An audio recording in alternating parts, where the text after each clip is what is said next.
Yo, before we get into this awesome episode with Dr. Robert Kiltz, we need some testers, and I want to give you a free metabolic assessment. Now, what this process does is it gives you a metabolic score, which then tells you the best path to take to get the fastest, most effective results possible, whether your goal be fat loss or building muscle. And it's also going to show you how to optimize your metabolic health. So all you got to do is just click the link in the show notes beneath this video, beneath this podcast, and you're going to get that assessment totally for free. Enjoy the episode. Ladies and gents, welcome to another episode of Optimize Your Body podcast. I've got another awesome guest here today. Goes by the name of Dr. Robert Kiltz. Really excited to have you on today, man. Martin, it's really a pleasure. I enjoyed conversing with you a couple of weeks ago. It was really spectacular. And we're learning so much by podcasts and meeting people all around the globe. 100%. And speaking of meeting people, we got connected through our friend, Dr. Phil Ovada, right? Ovadia, shall I say? Yes. Oh, Phil's awesome. Love that guy. Yeah, he's a champion. But yeah, I wanted you to kind of introduce yourself, if you're cool today, Rob, to the audience and just tell us a bit more about who you are and what you do, because there's so much stuff in your bio. I don't want to mess it up. So I thought I'll leave you to introduce yourself today, my man, if that's cool. God bless you, Martin. Thank you so much. Well, I'm a fertility doctor. I'm trained in OB/GYN, obstetrics and gynecology. I became a specialist in reproductive medicine and fertility medicine. So I basically make babies. Like Phil Ovadia fixes hearts, Rob Kiltz makes babies. And so we do test tube babies. I'm a surgeon, nutritionist, immunologist, coach and cheerleader. I focus on what you put in the mind and the mouth. And I own and run CNY fertility centers, which one of the largest IVF centers in America, but we see people from Australia, Europe, Asia, Canada, South and Central America, all over the world. And so that's my focus. I sort of found the keto carnivore world about 15 years ago. I became a carnivore about 13 years ago myself, cleared up arthritis, psoriasis, kidney stones, migraines, bowel bleeding, hemorrhoids. And I realized that most of what we've been taught is wrong. And I went into medicine to help people. So I've decided to spend so much of my time and energy sharing ideas on health and wellness based on mental thoughts, what you put in your mouth, food, nutrition, and also whether or not it's exercise or it's you're inspired to do something. That's kind of where I'm at. Awesome. Curious to know what inspired you, Rob, to get into the fertility space and become an expert and specialist within that industry. Well, I was a artist in high school, potter, jeweler, and Mrs. Wong taught me ceramics, and I still make pottery today. Kiltz cups, you can find them online. And I broke a leg when I was 19 in junior college, not sure what I wanted to do in life. And I met a hippie doctor, and he inspired me to go into medicine. So I thought I wanted to be a hippie doctor and go into medicine and do family practice, internal medicine. But I found myself attracted to women's healthcare and obstetrics gynecology. I love surgery, primary care. And I focused there for a while. I trained in California and Colorado. And I practiced at Kaiser for a year after my residency back in 1990, just a couple of years ago. And I met a doc who inspired me to go into reproductive medicine, Kurt Kluster. I was his assistant, but based on being assistant, I really became attracted to helping people that are suffering from infertility. And what I've found over the years, more and more people are suffering at younger and younger ages. It's all around the globe. Doesn't matter your economic status or your culture, gender. All of us are suffering. And so I started CNY Fertility back in about 1997 in upstate New York, and I've grown it over the years. And we integrate Eastern and Western medicine. We do a lot of acupuncture, massage, meditation, prayer, integrate some herbal medicine at times.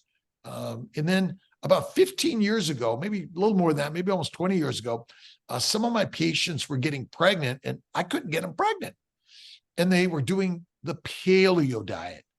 You know, we were doing yoga, meditation, acupuncture to help them because one of the biggest problems with fertility issues, which happens to all of us in so many things, is the emotional distress of the process prevents us from keep going. We get depressed and down and we just don't want to do anything.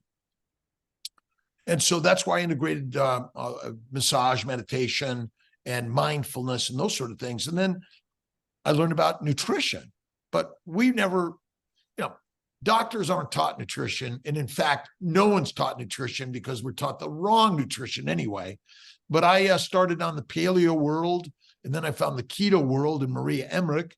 And then about 13, 14 years ago, I ran into carnivore. And I was teaching both paleo and keto, and now I talk a lot about carnivore. It fixed me. I have so many couples, individuals, men and women, improving their sperm counts, their sexual function, their libido, their intimacy, and their eggs are better. And I'm seeing so many pregnancies spontaneously, even in women in their mid to late 40s getting pregnant on keto and carnivore diets. So, I've learned a lot that I was never taught because in truth, we're taught the wrong thing anyway. Absolutely. Yeah. Yeah. I hear that so many times. I had Dr. Sean O'Mara, Dr. Sean O'Mara. Yeah. I had him on last week. Yeah. And so many familiar stories when you're in that space as a doctor, but obviously you end up sick yourself and you got the wrong information. Like you say, it's not only is it you don't know, it's like almost in some areas, like the opposite information with nutrition, right? Well, we're taught that Mediterranean or a plant-based diet is the best.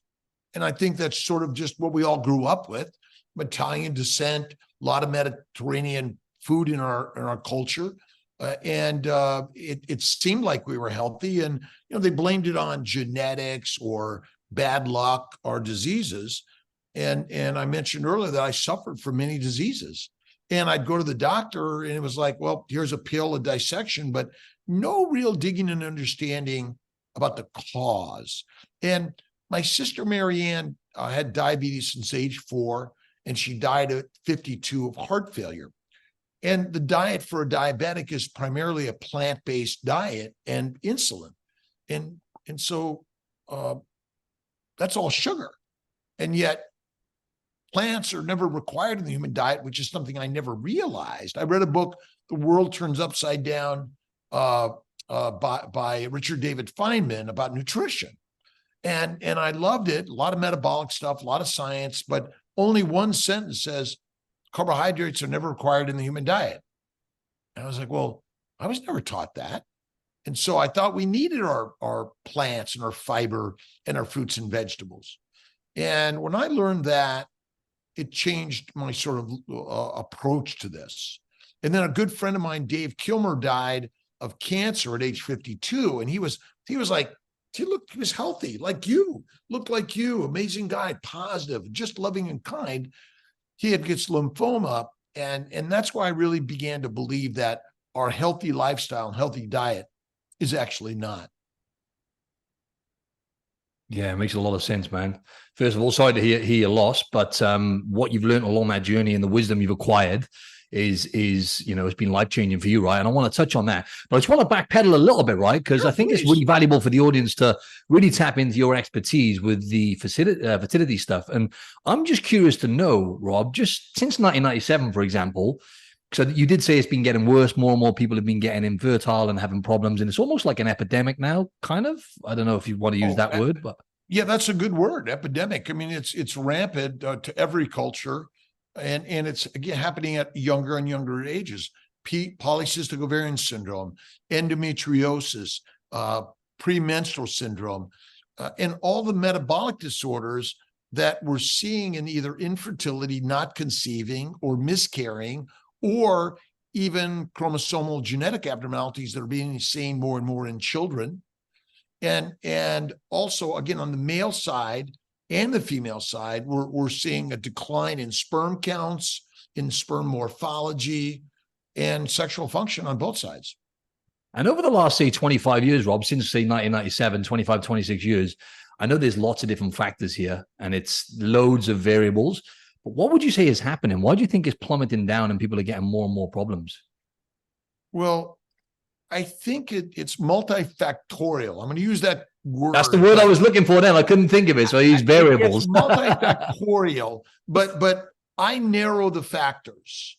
So men and women are postponing childbearing until their 30s and 40s. The greatest reproductive potential is in the teens and early 20s for women. Men carried on a little bit longer. So by postponing childbearing longer, we're exposed to the environment that adversely affects our sperm, eggs, embryos, and implantation environment. Now, also, I believe, because we've gone mostly to a plant-based diet, lean meat, that's the cause of all disease.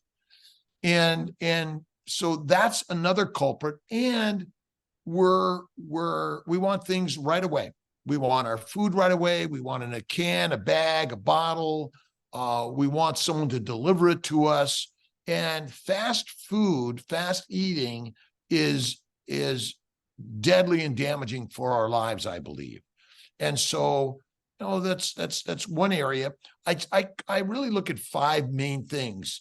It's plant sugars, plant antigens, lectins, oxalates, phytates, latex, plant chemicals. Think about plants make estrogens, progesterones, testosterones, but they also create caffeine, teas, coffees, heroin, cocaine, marijuana, which are all toxins that plants create. Now, there's actually a laundry list of many other toxins that plants mostly make. But now think about our environment, the smog, the dust and the dirt that's created by industrialization, and the number of chemicals that human beings make in order to control the environment, pesticides, which we spray on everywhere, which also contribute to damaged sperm and eggs, for sure, and other reproductive dysfunction, which I believe is happening in utero. So the fetus is exposed in utero to these toxic chemicals and these natural chemicals that plants mostly make. And then besides the plant sugars, the plant antigens, and the plant chemicals, plants ferment in our gut. So fermentation makes alcohol, heat, gas, and aldehydes. So these are not good for us. Auto intoxication. So we're eating fiber and 3 to 6 meals a day, which means our gut is full of digesting food pretty much the day you're born to the day you die. So that means the liver is always on to convert the amino acids from proteins and the simple and complex sugars, simple sugars from plants to fat via insulin in the liver. But the liver gets damaged from the constant exposure of these toxins and antigens and sugars, which reduces the liver's function. So now the liver is not able to make the fat fast enough. All of these toxins spill over to the bloodstream and they begin to do their damage, whether it's a plant sugar, which glycates, I call that rust basically, and then the lectins, oxalates, and phytates, and are all the small glycoproteins that the plants make for a function, gets embedded in every cell of our body, which causes acute and chronic inflammation. And then the phytoestrogens, androgens, testosterone suppress our reproductive system, and they take over. It's like a birth control pill or abortion pill. And those are the main factors that I think are declining our reproductive function. Now, why some people get this and other people don't, that's part of the mystery that we don't understand. there may be an epigenetic predisposition for some people over others, but I think the diseases are happening more and more and more. I don't care who you are. Cancer's on the rise, autoimmune diseases are on the rise, depression, anxiety, suicide are on the rise, criminality is on the rise, which I think is all secondary to a plant-based, low animal fat diet. And how much of a part would you say or distinguish the difference between, ultra processed foods, right? Which we are getting absolutely, inundated with, and people are overeating calories, and, the average person is essentially fat and sick, right? Versus, let's say plants, let's say single ingredient plants, right? Whether that be broccoli, spinach, potato, whatever, they all contain compounds, as you say, which is why you and I have had our own journey, right? And which is why we eliminated these things. But if you compare that to ultra processed foods with lots of ingredients in which people are, overeating, what would you say like the difference is, and how much of a part would you say each of those play? Well, food labels, right? Oh, wait a minute. I can see that. Clear. Yeah.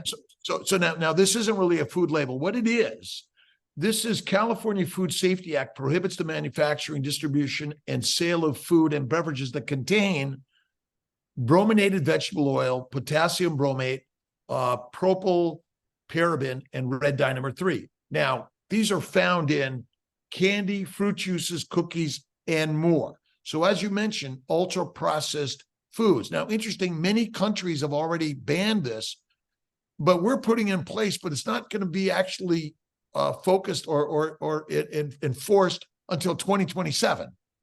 So, which is kind of crazy, but you're right. Foods that contain all these ingredients for preservation, for taste, right? We want it to taste just right. So anami, what's the word? Umami. Is that a word? Yeah. I think perhaps that, it's like, oh my God, that tastes so good. Yeah, highly palatable. Highly palatable, which purposely created either the scent, the taste, the look, the texture of foods that we can't stop eating them.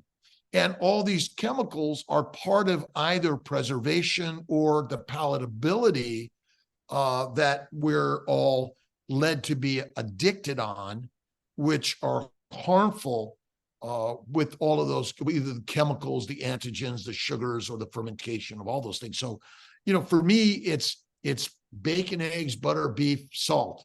And if it's got a label on it, I'm like curious, like, I don't know. I go to local ranchers and farmers or the farmers market, or I know that where I'm getting my food that it doesn't have all these labels: beef, bacon, pork belly, eggs.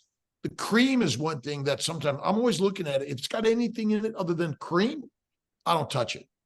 But, these are big things that I think are part of it. But I personally, for years, focused on fruits and vegetables and whole organic foods, yet I was getting sick. So it's hard to know which is the one that's more the cause of our problems. I'm not trying to blame anyone, and I'm not even blaming the food industry, because ultimately what we're learning here is that we have to take responsibility and learn more and be able to say, nope. Because you can't, if you try to, enforce it, that with government, they're always going to, what's organic on a government label, right? What does that mean? Is it really organic? Is it really grass-fed, pasture-raised? I don't know that I believe most of it. No, I know, I'm the same as well. I like to make sure I know my sources now, my food, as much as possible, right? The Italian way, Absolutely. right? Grow your own, eat your own, isn't it? You know what I'm saying? Well, which obviously In an ideal world, we've stopped doing that. I used to do a lot of gardening.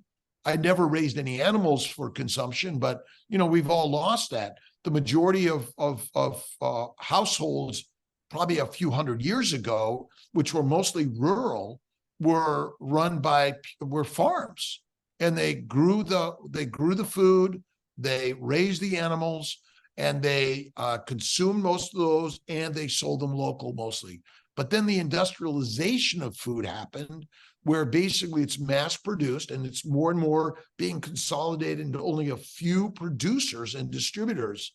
And so we're duped into eating what is labeled as healthy food, nutritious food. And whenever I see the words healthy, nutritious, I'm always clean. I'm suspicious of all of that because they're marketing terms.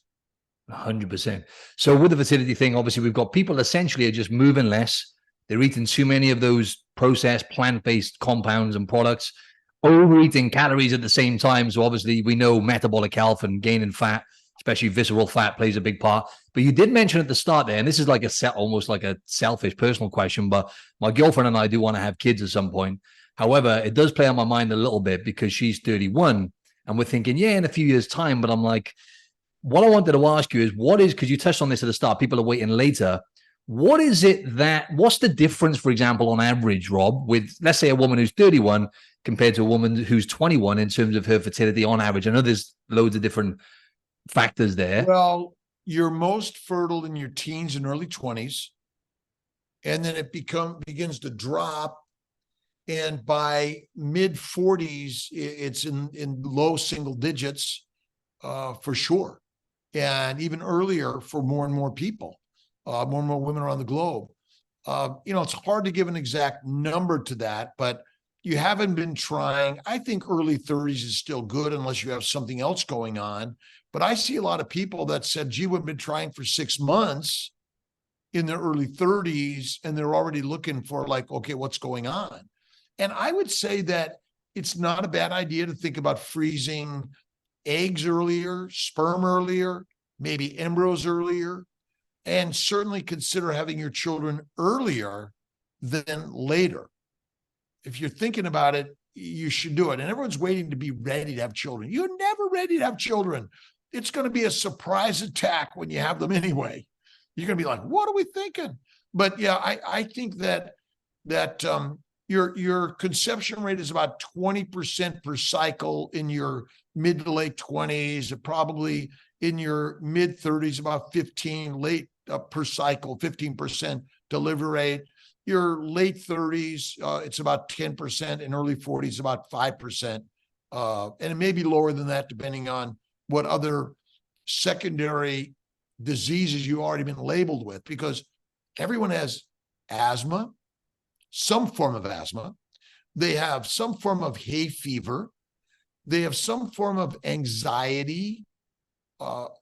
Very common to have sleep apnea these days. It's growing and growing. And so metabolic syndrome shows up as polycystic ovarian syndrome, PMS, endometriosis, fibroids. My daughter had fibroids, and she was in her late 20s, early 30s, and it got bigger.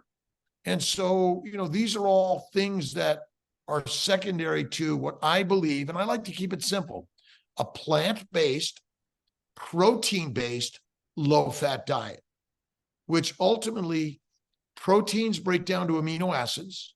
Amino acids go to the liver, and via the proper enzymes, they're converted to sugars. And the insulin in the liver must convert them mostly to fat, or you will be sick and or die. And we know sugars are converted to fat via insulin in the liver. And that's one of the things I think we're mostly wrong about.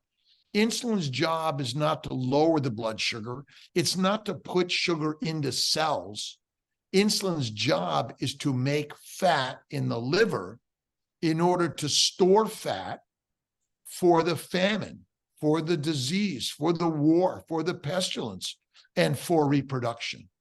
It's really as simple as that.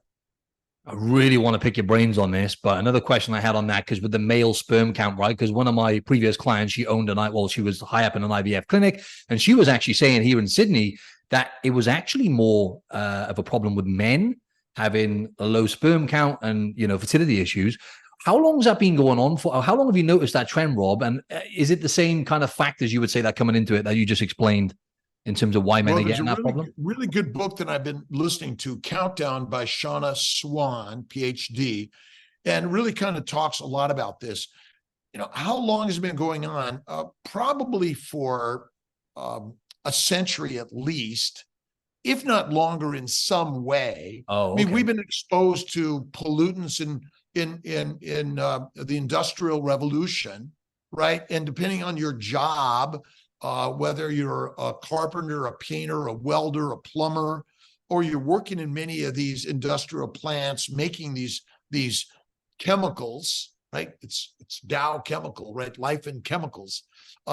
It's a long time, but I think we're talking about it because we have the ability to share these things on a faster basis anyway. But I think it's always the male and the sperm. It's always the female and the egg. We try to pin it on one person or the other, but you got to have a sperm, you got to have an egg, you got to have an embryo, and you have to have a great place to grow that beautiful embryo to make a beautiful human being. And so our exposure is happening in utero, but your mother and father and their parents and their parents and their parents were exposed to all of this environmental factors. It might be a lower amount or less frequently in the past, but that causes epigenetic changes that actually damage the DNA within that sperm or within that egg. We think it's all protected, right? Nothing's hermetically sealed. That's not going to change over time, whether it's radiation from outside of us. But remember, we're bombarded by stuff that's going right through us like we're hot, we're nothing, right? And the same thing is happening with all these chemicals, antigens, plant sugars, and then the fermentation of them from your gums to your rectum. And I bet even on our skin, we're feeding the microbes that create these toxins that will adversely affect sperm, eggs, embryos, and implantation environment. The trouble is it's a little hard to measure. You could look at sperm motility, morphology, count, and you could look at DNA fragmentation. But if everything looks normal on both the female side and the male side, that doesn't mean that everything's perfect, because the only way to know perfection is to reproduce and create a healthy offspring that's able to reproduce and create healthy offsprings in future generations. Got you. And just to talk a bit more on your journey, Rob, with nutrition and what was the main kind of turning point. You mentioned all the stuff you were struggling with then. Sounds absolutely horrendous, by the way. What was the wake-up call? Was there like a moment for you, or was it just a gradual thing where like, I've got to fix this? Well, in my 30s, maybe late 30s, early 40s, I was kind of into Atkins, and I was a big runner, biker, swimmer, triathlete. I was always working to look good. And I didn't really notice very much in the physical problems. Although as a child, I had migraines, bowel problems, constipation, ADHD, OCD, dyslexia. I couldn't read. I was a troubled child. I was kicked out of school in a gang, couldn't read, my father in jail. And, did anyone ever think maybe it was the cereal or the bread or the pasta or the food or the environment? Never thought that. But in my 40s, I started getting kidney stones, and I had blood in my urine for years, and I still had migraines. But I looked good. I looked healthy. All right. I lost a bunch of weight, but it was just short time. I'd kind of gained probably about 40 pounds in my early 40s, working and focusing on work. And then I started biking, running, swimming a lot. I focused on Atkins diet, and great. And it was when my patients were getting pregnant on paleo, that's when I decided I'm going to dig deep, because I always want to learn something that I can help my clients with. And, people were beginning to blog a little bit. I was actually blogging about 20 years ago on a website I had called Mind, Body, Smile. I was going through divorce and some challenges, emotional problems, depression. And I met a friend who taught me a little about mindfulness and meditation, focused on that. And I started blogging about positivity. I after reading The Secret, I wrote a book called The Fertile Secret, how we can use our mindset to help people get pregnant. But nutrition, I think, is one of the biggest turnarounds I've ever learned. And so I went from paleo to keto to carnivore. And what I've learned is that we label these things. And then a labeling has us searching for really complicated scientific answers. Occam's razor says the simple answer is the one. I learned that glucose, sugars, are never required in the diet. And I believe that glucose and sugars are never the energy for the mitochondria. You may be able to make a small amount of ATP in the cytoplasm via fermentation, which is an old method of making energy for survival, but that was an ancient life form that we all evolved from, likely. But in understanding the human body, I had to figure out, well, if glucose is not the energy, what's it for? And I don't know how many people talk about glycosylation. No one. So the glycobiome, the glycocalyx, and glycosylation is one of the most important areas of science and all organisms contain a sugar layer. That's the layer on the skin, in the bowels. Every cell of our body contains a barcode of sugars that says friend or foe, self or non-self. And when I began to dig into that science, I'm fascinated by the science of it, but I even believe that visceral fat and obesity doesn't cause disease. It may be an indication that you're eating foods that make you look that way, but that's not the cause of disease. And so when I learned more about carnivore and fatty meat, my diseases are healed in 1 month. I stopped all my drugs. I used to have terrible upper respiratory stuffiness and hay fever. I used to use drugs every single day. I could not go anywhere without my nasal spray. And it took me 2 years to realize that I hadn't used it in a long time. And realizing that inflammation is the cause of all disease. And the leading cause of disease is a consumption of excessive plant sugars and other antigens, and also lean meat. A high protein diet is protein poisoning, rabbit starvation. And most people don't even know about these things. So, I'm throwing some terms at you that might not be so, so readily, oh yeah, because ketosis is metabolic flexibility, shifting from burning sugar to burning fat. I don't believe that's true at all. What do you believe is true? I know you just touched on some of it then. What do you believe is the best way? Fat, yeah, because you mentioned this last time, yeah. Fat is the only fuel for the body. And think of adipose tissue as a storage for amino acids, simple sugars, fatty acids, minerals, and vitamins. Every building block for your body actually is stored in your adipose tissue. I don't care where it is, okay? And so why would your body burn glucose when it's got a shitload of fat everywhere? Makes no sense. Why? It doesn't make any sense. So we're relying on the scientists that sort of figured out these metabolic pathways, but these are two-dimensional pathways that are working in a very complex soup of the human body, or a cell, any cell, right?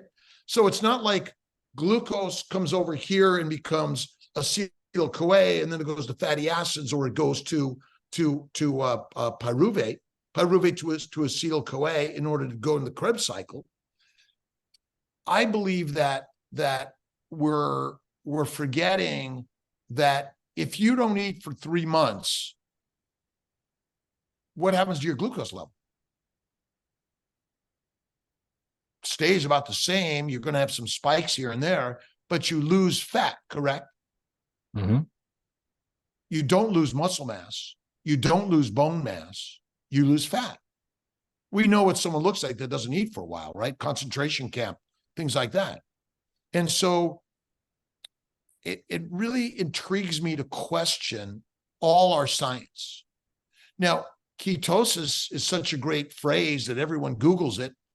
And then I'm going to use the same story that ketosis is. Well, first you burn sugars because it's fast energy. Yet you have acetyl-CoA is actually the precursor into the Krebs cycle or the TCA cycle in order to make ATP, CO2, and H2O. Why would you ever use sugar? But 80% of our proteins that are made in the endoplasmic reticulum and the Golgi apparatus must be glycosylated. That means all these amino acids that are in the cytoplasm must be transported into the endoplasmic reticulum, where a ribosome will grab them and they'll attach them to become a polypeptide and then finally a long protein. But then these sugars, and there are about 9 sugars in the human body, and glucose is just one of them that is bound to the protein to give it its shape, its charge, its pH, and affect its functionality. And so no one talks about glycoproteins, they're talking about proteins. So we're forgetting that the majority are glycosylated, and there are over 200 diseases of dysfunctional glycosylation. And the number one dysfunctional glycosylation turns out to be glycation. And so glycation, once again, is the binding of sugars, mostly glucose and fructose, to every and any cell structure of your body, because there's an affinity for sugars to stick to things because of their charges. And they create a negative charge mostly. And when the mucopolysaccharide layer or the glycocalyx is damaged, that causes leaky gut, leaky cells, leaky vessels, leaky lymphatics, leaky peritoneal surfaces, including leaky brain, which is what we're all suffering from. And leaky means you are losing from your cells things that should be in the cell, and things are getting into the cell that shouldn't be in the cell, including viruses, bacteria, yeast, and many other microbes and microscopic particles that are essentially dust and dirt that you breathe, eat, drink, and get in through your skin. That, we think on a macroscopic level, but have you ever seen a COVID virus? No. A cold virus? No. Never. But these things get into us, don't they? Mm-hmm. Now you have to wonder about all the gaseous compounds in the air, in our homes, at work, all over. And there are other pollen, other plant particles, and other microbe particles that are everywhere that cause inflammation. And I always come back to plants are not your friend. And my good friend, Dr. Anthony Chafee, plants want to kill you. And they also want to control you. If you think about it, how many people line up for hours for a ribeye steak? We're lining up for plant food, coffee, tea, alcohol, pizzas, pasta, bowls of rice, right? We'll fight for it all over the world. But a ribeye steak, we hunt. We're the hunters. We don't need to stand in line for anything. We're discerning about what we put in our minds and our mouths. And fatty meat, bone broth, bone marrow is, to me, like healthy. And I go for the fatty meats And I also eat liver and bone marrow. And I think organ meats are also, and glandulars are also good for us. Awesome. And for the average person, would you say, let's say they're eating vegetables and they feel fine and they're thriving, right? And they're also eating some meat or whatever else. Then for that small percentage of people, would you say, oh, it's okay, to eat vegetables? Or would you say to them, because our journey, right, Rob, for me, I used to eat loads of plants. 2-3 years ago, I cut out vegetables basically, and I never felt better. Then I started eating more of the stuff you were talking about, bone broth, organ meat, and literally thriving. Never felt better. One of the best life-changing things I've done.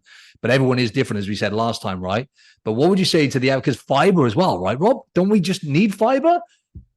I call that steel wool. Would you put steel wool in your gut? It scrapes your very delicate epithelium, a mucosal layer. Plus, if I put a bushel of fiber in my gut, do you see the fiber in the toilet? You don't. But you can see plant material in your toilet. You never see meat. But remember, the microbes love you because they love cellulose and starch. They eat it. Now everyone says, well, you're making butyric acid and you're making other vitamins, vitamin K. Well, okay, maybe, but you're also making alcohol, methane gas, which methylation can damage your DNA and your proteins that are responsible for your nuclear membranes and many other functions regarding reproduction. And so the idea that we need fruits and vegetables and fiber is a marketing ploy to sell us an idea that keeps us weak and meek. If you think about it, the masters eat the meat, the slaves, soldiers, peasants, and prisoners are fed mush. It's all plant-based. We'll throw you a little bit of mutton, maybe, right? The cheap meat. But ultimately, I think beef is the very best. I do beef and pork and lamb. Those to me are the very best. And we're marketing. We're marketing, by the way. We're doing the same thing. And I would say that even if you feel great now, that's why I always talk about some of my good friends at a later age in their 50s and 60s suddenly get cancer and drop dead. And the question is, well, why? I believe it's the silent, slow, inflammatory process that's happening secondary to a high plant-based, high protein-based, low animal fat diet and 3 to 6 meals a day, which is like a grazing animal. And the last I looked, we likely came down out of the trees and we knew how to hunt and eat the grass eaters, not the grass. So we knew how to hunt in a pack. We knew how to make the weapons. And we knew how to keep on the hunt over days and likely weeks. We can walk down anything. Did we run? Well, we maybe sprinted, but we're walkers. And I think that's the survival of humanity. We figured out to hunt, and then we figured out how to herd the animals. And then the animals actually started herding us. And then we figured, well, that's hard work. Let's settle down and start a farm, and let's, grow the fruits and vegetables that we were likely eating small amounts in the wild. We got lazy. Plus, fruits and vegetables like heroin, cocaine, marijuana, nicotine, caffeine, and alcohol make us feel good. We like to feel good. Hard work and pain and struggle and stress. Oh, I don't ever suffer. Oh, you're suffering. Too bad. Forget it. Suffering is strengthening. And that's what we need to be doing more of, is taking our fear like David Goggins is jump into it, move into it. And that's why I think the podcasting and coaches like yourself are really important, because we need mentors for younger and younger and younger and older and older and older. I mean, we're talking about young infertility, but what about those that are suffering? They're getting Alzheimer's, dementia, Parkinson's, all the diseases, which are all secondary to plant-based, protein-based, low-fat, 3 to 6 meals a day, because we've demonized fat. You realize that? We've demonized fat, even though being fat And excess visceral fat is not the cause of disease. It's the indication that you're likely a plant-based eater and you're going to get disease from that. Yeah, we've demonized fat and cholesterol, right? Which cholesterol is an essential nutrient, by the way. We had this conversation with Chafee when I had him on. And that's another thing people are scared about. I can't tell you how many times, Rob, where I've had clients having the best results they've ever had. They transform their body, they're leveling up, and then they go to the doctors, and then their LDL is a little bit high. And then the doctor says to them, okay, you need some statins all of a sudden. And then they're coming back sometimes and questioning me then, I may need to eat more plant-based. The doctor has said, by the way, that I should cut meat and eggs out. And I'm like, it's a challenge. Well, David Diamond is good at this. And Gary Taubes and Nina Teicholz wrote in their books a lot about basically fat was demonized. It was labeled as the cause of disease. Ansel Keys was the big guy in this one. And John Yudkin got pushed out. He said it's sugar. Keys says it's fat. And so there's this fight, but Ansel Keys wins. And basically it's marketing. It's all where the money's coming from. Remember, who's going to support like eating lard? I mean, how can you manufacture cheap lard, which was cheap, and sell it around the world and label it? And, you couldn't do that. But sugar, oh my God, what a world we're in. And if you think about the history and evolution of humanity around the globe, it's all related to sugar, coffee, tobacco, cotton. You might throw in hemp and a few other things, but slavery, from slavery to obesity, I think it's James Walvin wrote the book, really great book. I highly recommend it. And there's so many good books on this. Our colonialization around the world, where we've decimated the indigenous people, is all secondary to our lust for a plant product. And so make a note of that book now. You said Slavery to Obesity, yeah? Yeah, James Walvin. Really great book. Yeah, okay. Yeah. But my parents had high cholesterol. I have high cholesterol.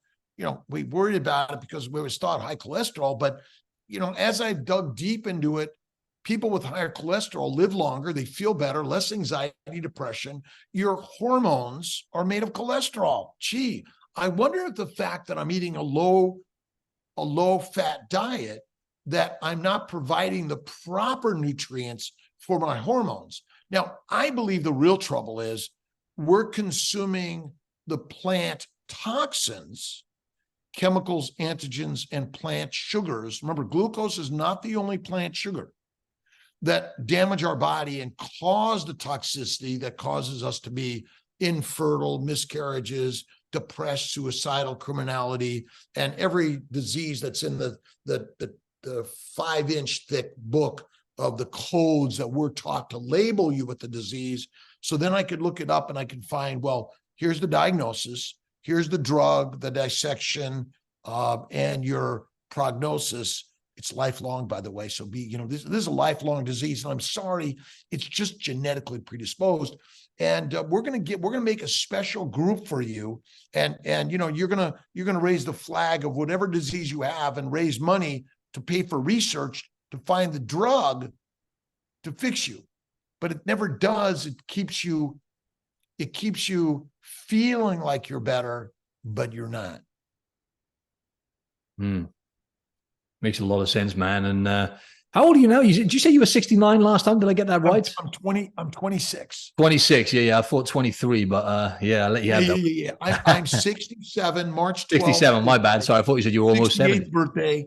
I mean, I've never felt better in my life.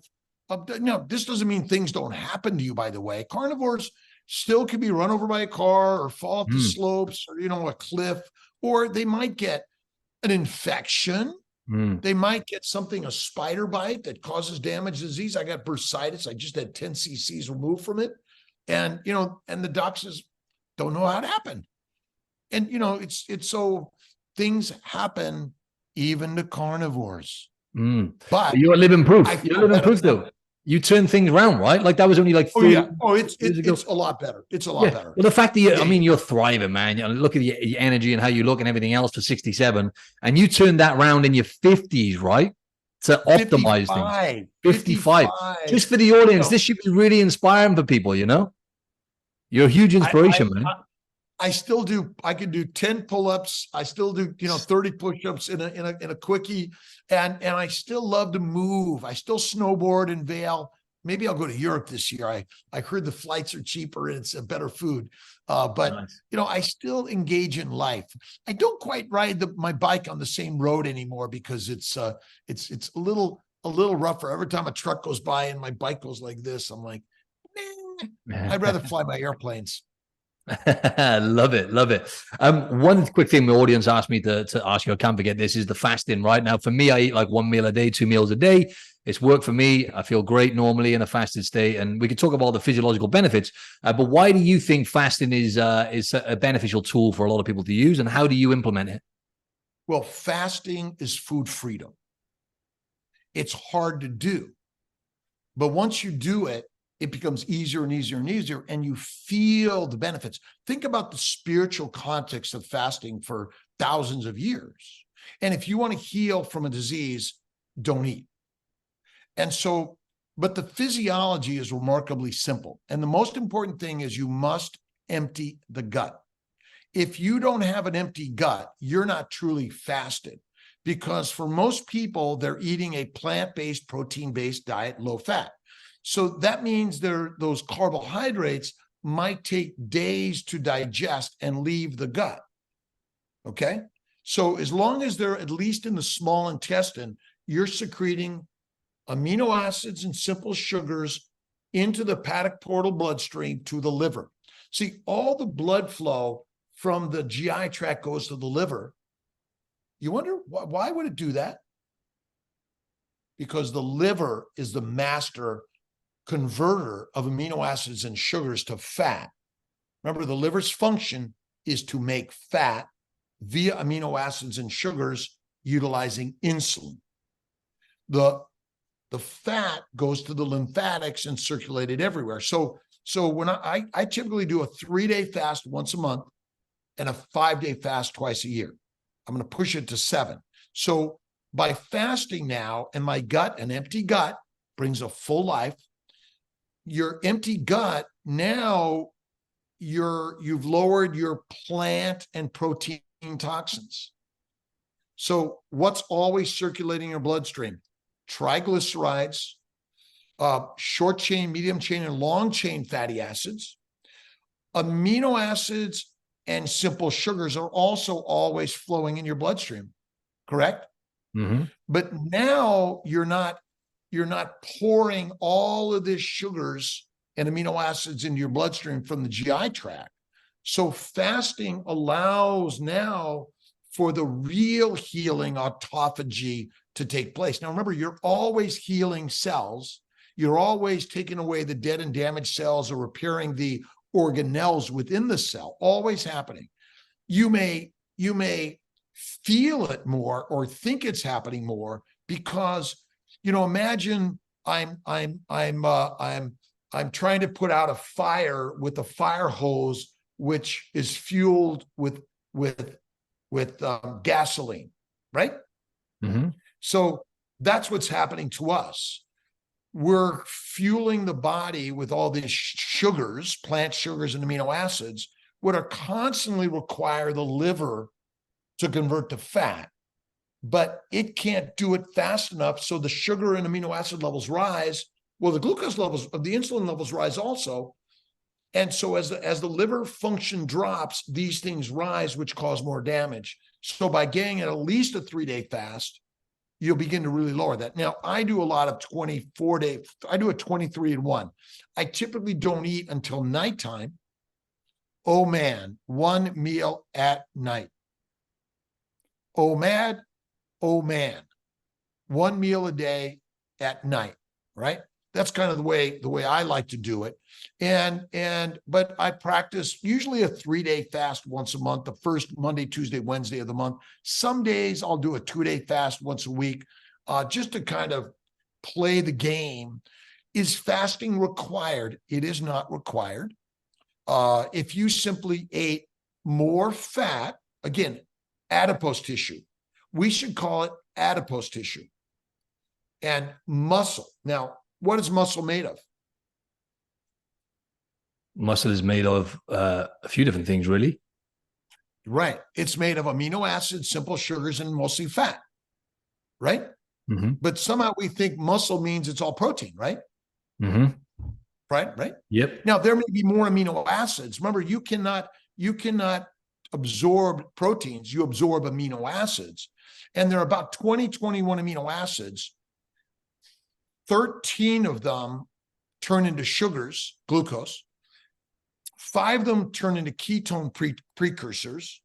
2 of them go to either both, and there are 9 that are essential. Essential means you must eat these amino acids, proteins that convert to amino acids, because your body can't make them. Now, protein poisoning or protein deficit is not very common in America or most of the world. It's just not common. And so this idea that, you know, fasting is harmful for us, I think it's healing for us. And I think women at any stage of their cycle, fasting is powerful. And especially when you're pregnant in the first trimester, many women have a lot of nausea and vomiting, which I think it's the body saying, don't put that in this body, because what you're eating is toxic for this embryo and this fetus. And again, gestational diabetes, it's on the rise. And the American College of OBGYN supports pregnant and lactating women eating mostly a Mediterranean or plant-based diet, lean meat, no red meat, and a glass of wine is okay. Would you want your mom to be drinking alcohol when you're in utero? Never. Hell no. Thankfully, my girlfriend doesn't drink, but well, this is great. But it's interesting. Remember, you may not be drinking it, but you're making it if you're eating a high plant-based, protein-based, low-fat diet. And there was an article that I found recently, I don't remember the author, where they fed cows 30% of their calories out of coconut oil, fat. The animals died. Why did they die? Because the fat killed the microbes in the rumen. And the cows require the microbes to break down the grass, grains, and fibers. But when we eat fat, it also kills the microbes, which actually are deadly for us. So I think eating a plant-based, protein-based diet, which comes with a lot of microbes, is not good for us. And a probiotic, prebiotic, I also say is deadly for us. Mm. Love it, man. So many knowledge bombs here, so much value in this episode, my man. I just love to kind of wrap this up with. Yeah, take your time. I'm good. Yeah, no, all good, man. Just in terms of what you, because, you know, I don't really like necessarily, it's good to show what you eat in a day so you can show people, right? But you said this on in your content anyway, right? It's like, what, you know, do what's right for you, right? You got to do what's right for you. And I like the fact that you're like me, you like a little bit of dark chocolate here and there every now and then, don't you, as well? So I was good to hear. I was like, oh, he is human after all that. Oh yeah, look at. I do. Look at. I'm not a purist. I drive cars, fly planes, walk across the street. I mean, injury and death happens from many things. We breathe the air, drink the water, we live in the environment. Is eating a plant the cause of disease for most of us in a short amount of time? No. Is sugar addicting? Sure it is. I didn't do coffee for over a year. I didn't drink alcohol. I mean, I rarely drink alcohol anyway. And I can say no, and I'm really good at it. But I know my body and how great it feels on a very high fatty meat diet, about a fistful a day. And that's kind of my mode. And we are different, but we're not different. Okay? If I look under a microscope, can I tell who you are at your cells? I can't. Okay. Now I may be able to look at your DNA pattern and match it up with other people. See, I don't know who you are until I can match it with other DNAs that I find links to that. But ultimately, we all burn fat for energy. None of us burn glucose. Can't do it. Impossible. The brain uses glucose for glycosylation, and glycosylation is happening so fast you can't even fathom what that means, right? Here we are, we're communicating halfway around the world. You're in Australia, I'm in upstate New York. And how quick we're able to move our hands, read things, and do things, that requires glycosylation of a protein. And the neurotransmitters, the electromolecular energy is happening, but we try to take the science and put it in unique little packages like you and I.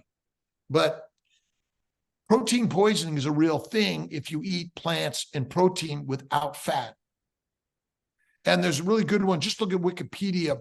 And they talk about the rabbit starvation, and the Romans basically were dying of dysentery, secondary to lean meat and no fats, and they were eating grains. And if you look at James Henry Salisbury, he's another great one to look at to help on this journey. But yeah, we're all unique and different, but we're not. We're all uniquely beautiful, and we're all the same. We're all the gods. I say God is within all of us. And I think spirituality and faith is like one of the most important things that we need to lead our lives with.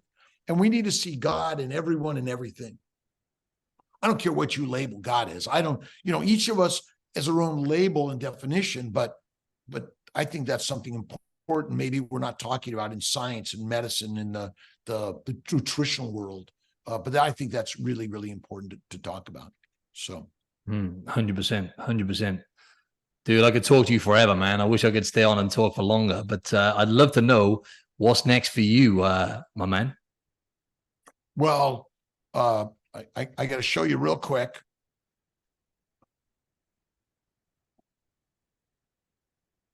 Okay. You got your old man tonight. Yeah, okay.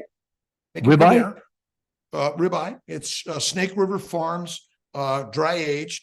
And I often will just slice that up. So how many ounces is that? Just for people listening back, roughly. We do grams here, but what's that? That's got to be like about 400 grams? Well, this is 32 ounce. This is my 32 ounce steak. I cut it. I cut about, maybe it's about 10 ounces. I get about a third of this per meal. And it has a lot of fat. Okay. And I making me hungry now, mate. And I cook it in a pan under the broiler, so all the fat is collected, because I don't want to lose it. I don't cook on a barbecue because I don't want to lose the fat. I want to use the fat. And again, fat suppresses inflammation. It contains all the building blocks for your body. Now, raw meat is better for you than cooked meat. Because if you haven't read Pottinger's Cats, it's a really good one. Pottinger fed cats cooked meat, pasteurized milk, raw meat, raw milk, and the raw eaters were healthy and well, and their generations in the future were healthy and well. And if they were cooked meat or pasteurized, they were not. So I do a lot of where I'll just slice this up into small little pieces, thin, dry it in my refrigerator a little longer, put some salt, and I use this as my beef jerky. It's not soaked in anything. It's just the natural meat, dry aged in my refrigerator on a rack. That's all I do. And put a little Malden Redmond sea salt. And sometimes I'll have an egg. Sometimes I'll put some butter and a little bit of blue cheese, but I know, right? Epic, man. I know I'm literally getting hungry now. You know what I'm saying? I'm like, wow, now I want a steak. Where can go on? Well, I was going to say, this is our problem in the world. If you're an alcoholic or a drug addict, and we just had alcohol and drugs at your whim, you can grab them. There's no way you're getting off that stuff. So what we've done with food is we've made it so palatable, but it's everywhere. It's everywhere. And so, my mission in life is to share keto, carnivore, faith and fitness, and being passionate about life. Whatever you're doing, I'm a doctor, I'm a pilot, I'm a father, I'm a partner. I do pottery and building furniture, and I'm a surgeon. And so be whatever you want to be in life. And if it's hard or scary, even more the reason to go do it. I love it. Suffering equals strength. I love that. You said that earlier on. That is Yeah. gold. So Dr. Kiltz is the best place. Just Google Dr. Kiltz, DocTorKiltz, Dr. Rob, hey you, Kiltzy. We're on Monday through Friday at 7:30 p.m. Eastern time. I'm sorry, 5:30 a.m. Monday through Friday. I'm on live. I do a Zoom meeting 7:30 p.m., which is 10:30, I think, your time on Monday night. And then I do a live on Sunday, but you can just Google me. That's awesome. Well, half the audience, believe it or not, half my audience is in the US anyway. So fantastic. So I'm going to put all your stuff in the show notes, but you can find, what was the website again? Say that one more time. Dr. Kiltz. drkiltz.com. Easy. And you got to check out his Instagram as well. Your content on there is amazing. Check out his contact there. It's just at Dr. Kiltz, right? Yeah, Dr. Kiltz, whatever it is. And just Google Dr. Kiltz. It's there. You know, and we're all learning together. And the more lights we turn on to share this idea, the more people are going to come up to the lion's way and feel better. Even if you're eating some fruits and honey from time to time, that's okay, but not all the time. Love it, man. That's what I love about you, man. You're not dogmatic about things. You just share, you know, what's worked for you and what's worked for all the other people that you've impacted, and obviously science as well. You can't really hide from that. Hey, thanks a lot for your time, Rob. Really, really appreciate it. And there's so much gold in this episode for the audience. So thanks again. Martin, I love you, man. You're amazing. Have a good one. Thanks, man.